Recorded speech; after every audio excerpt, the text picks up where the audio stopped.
Hi, I'm Albert, and in part one, we spoke about the 3 core concepts about time management that you need to keep in mind and keep in the back of your head at all times in order to improve the time management in your life.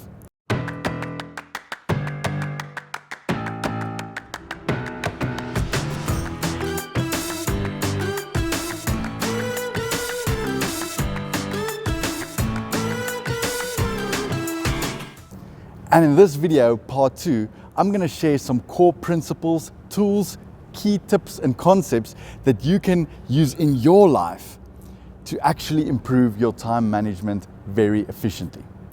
So let's talk about the first one that I call the egg basket. You see, you need to make sure that you have a lot of different eggs in your basket. Now we get 2 types of people in the world. We get the specialists, which are people that only focus on one thing. That's your 100-meter sprint champion, or you're the number 1 tennis player in the world, or the number 1 F1 driver in the world. Now they probably will become the best at what they do because they only spend all of their time on one thing. But then the other type of person is the all-rounder, like me, who spends their time on different aspects. And in a country that's volatile just like South Africa, I think it's absolutely crucial that you spend your time on different aspects of life, on different things, and not put all your eggs in one basket. Now, when you do that, the next question is, how do you manage the time between all of these different aspects in your life? And before we can do that, you need to know what they are.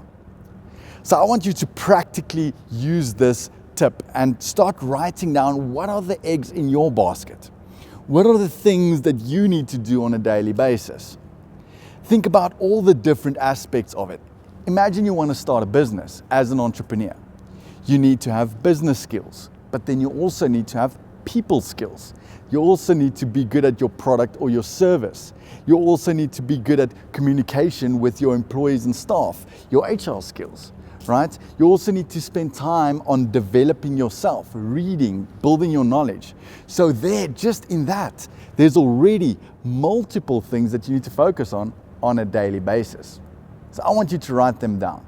Write a list, call it your egg basket, and then write down all of the different things that you need to include in your egg basket on a daily basis to make sure that you're not missing out on one of them. Because if you're conscious of them, you know what they are, you won't drop one of them along the way. And that brings me to the second concept, which I call the juggler. You see, you don't want to drop any one of those eggs in your basket.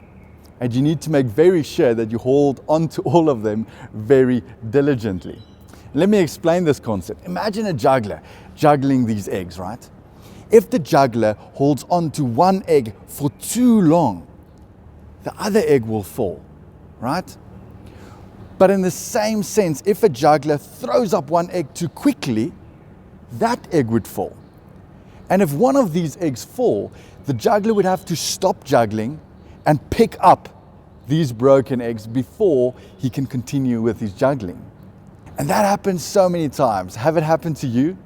You have a lot of things going on, but you're dropping that one subject that you're not studying for. And then when that exam comes, you need to put everything else on hold and just focus on this one subject.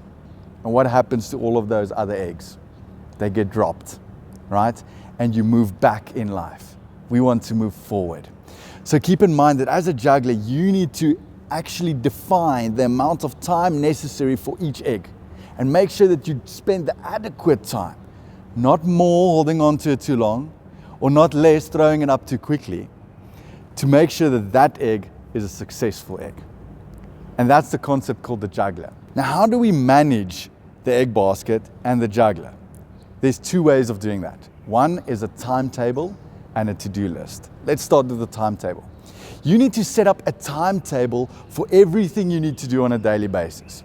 You need to schedule that hour of business studies, that hour of maths studies, that hour of physics studies, that hour that you spend on meaningful relationships, that hour that you go to the gym to focus on your physical health. You need to schedule all of that. Like we said in the first video in part 1, you even have to schedule your binging time where you watch your series. Why is that important, that you schedule those time slots for those activities? The first reason is We don't like to spend time on activities that we don't like.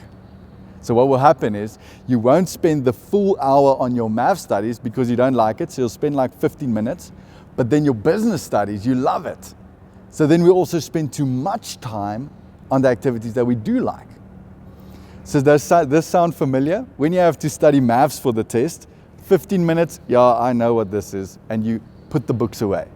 But the subject you like business, you study 3 hours, reading all of the addendums, reading extra information about this, Googling it. When you see 3 hours are gone that you've studied on business studies. So the problem is you're dropping the maths egg and you're holding on too long to the business egg. So the timetable helps you to make sure that you only study an hour on your business studies, not more, and to force you to study the full hour on your math studies, to make sure that you get the adequate study time to make sure that you have success in that subject as well. Do you understand this concept? The timetable will help you to manage that time. The second one is the to-do list that we mentioned. You see, some items are once-offs and some items are recurring items. And in order to make sure that you don't drop the eggs that's once off, you need to have them on a list. But don't just write a list, prioritize that list from most important to most unimportant. Because you see, we like to tick off the items that's easy and leave the ones that's hard on the list forever. So you need to prioritize them in terms of importance so that you can tackle the most important ones, which is sometimes the hardest ones, first before you move down on the list to tackle the more unimportant items on your list. And that way you are also conscious of the once-off eggs that you need to take care of, and you can work them into your timetable. That slot that you have for business studies, you can swap it out for spending time on your business. You can't swap it out with the maths slot on your timetable because that slot is reserved for math studies only.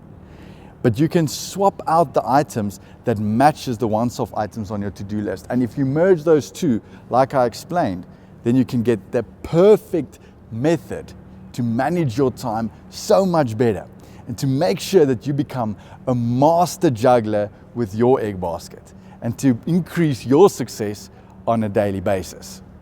Now remember, knowledge without applying it is useless. So now you have this knowledge about time management. You have to apply, take action, go implement these things, write down your egg basket, start juggling, put up your timetable and your to-do list. And then in part 3, we're gonna debrief and talk about how these tools worked for you. So make sure you implement and then tune into the next video to talk about all of these different techniques that we've just discussed.